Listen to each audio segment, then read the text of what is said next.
নমস্কার বন্ধুরা, ইচ্ছে পূরণ চ্যানেলে আপনাদের স্বাগত জানাই। আশা করছি সবাই ভালো আছেন, সুস্থ আছেন।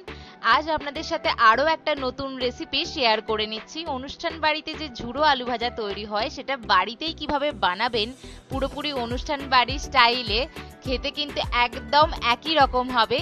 তাই সেই সহজ রেসিপিটা আপনাদের সাথে শেয়ার করে নিচ্ছি।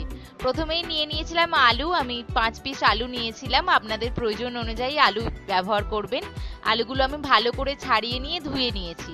আর এই গ্রেটারের এই ছোট সাইডটা দিয়ে আমি গ্রেট করে নেব। দেখুন আমি ভালো করে মিহি করে আমি গ্রেট করে নিয়েছি।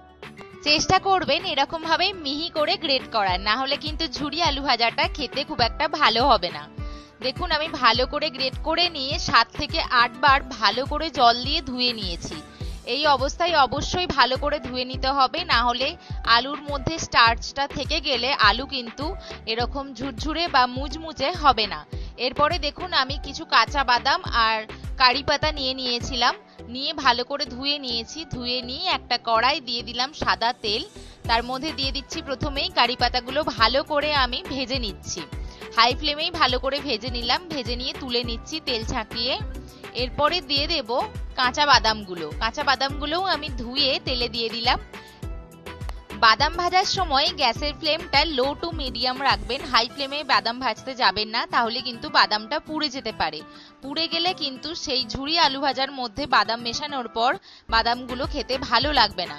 তাই অবশ্যই লো টু মিডিয়াম ফ্লেমে কিছুক্ষণ ধরে ভেজে নেবেন। দেখুন আমার বাদাম ভাজা কমপ্লিট, আমি তুলে নিলাম বাদামগুলো। এরপরে ওই তেলেই অল্প অল্প পরিমাণে আমি আলু দিয়ে দিচ্ছি, হাই ফ্লেমেই আমি ভেজে নিচ্ছি। এই সময় কিন্তু আমি একটু নুন ব্যবহার করিনি, আপনারাও অবশ্যই নুন ব্যবহার করবেন না, তাহলে কিন্তু মুচমুচে হবে না ঝুরি আলু ভাজাগুলি। এরপরে দেখুন আমি নাড়াচাড়া করে ঝুরঝুরে করে ভেজে নিয়েছি। অটোমেটিক ভাজা হয়ে গেলে তেলের উপর ভেসে উঠবে আলুগুলি। দেখুন আমি তেল ছাঁকিয়ে নিয়ে তুলে নিলাম। এরকম ভাবে পুরো আলুটাই আমি ভেজে নিয়েছি। এরপর আমি এখানে লবণ ইউজ করছি, আপনারাও প্রথমেই লবণ ইউজ করবেন না।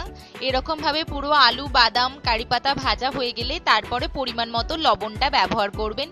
দিয়ে আমি সবকটা উপাদান মিক্সড করে নিচ্ছি। মিক্সড করে নিলেই রেডি ঝুরি আলু ভাজা অনুষ্ঠান বাড়ির স্টাইলে।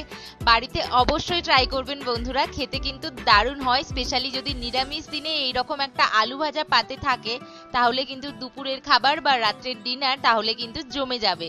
তাই বাড়িতে অবশ্যই ট্রাই করবেন। রেসিপিটি যদি ভালো লেগে থাকে তাহলে একটা লাইক শেয়ার এন্ড সাবস্ক্রাইব করে দেবেন। আর কমেন্টে জানাতে ভুলবেন না আপনাদের কেমন লাগলো এই রেসিপিটা।